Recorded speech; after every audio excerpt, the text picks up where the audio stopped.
So when you go to the polls on November 8th, you're going to be asked to vote on candidates and a lot of amendments. That includes Amendment 14. Amendment 14 is worded in such a way that without a backstory, it's impossible to know what you were voting on. So basically, way back in 1984, an amendment was passed to get lawmakers to prioritize passing a state budget over anything else. Basically, they couldn't vote on other issues until the budget was approved. But the negotiations to pass a state budget can take a long time, and not every lawmaker works on the budget at once. So a loophole was included to allow lawmakers to pass little things before the budget was passed. They would pass it as a budget isolation resolution.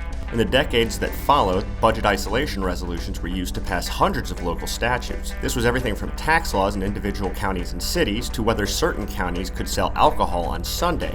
Because these were local decisions, a common practice was for lawmakers who don't represent areas that wouldn't be affected by the laws to just not vote on them. This was called home rule.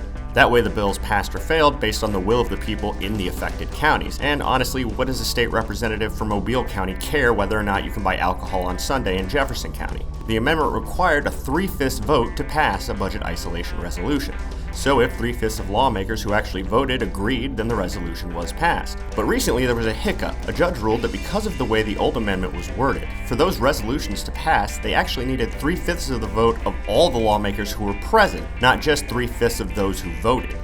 Since most lawmakers didn't vote on those resolutions, a lot of them weren't passed correctly. So now hundreds of local laws across the state could be vulnerable to legal challenge because they weren't actually passed in the right way. That's the backstory. What you're being asked to vote for with Amendment 14 is whether to uphold those budget isolation resolutions that were passed by lawmakers, with only 3/5 majority of those voting and not everyone present. If you vote yes, the laws all stay on the books and nothing changes. If you vote no, it's not like those laws are going to disappear, but they will be vulnerable to lawsuits. Proponents of Amendment 14 say voting no could put funding that's been used to pay for things like schools and hospitals and fire departments in jeopardy, but there are opponents who say that killing Amendment 14 could open the door to revisit some laws that were unfairly passed. So now you know at least what it is you're voting on when you go to the polls on November 8th. I'm Jonathan Soboleski for AL.com.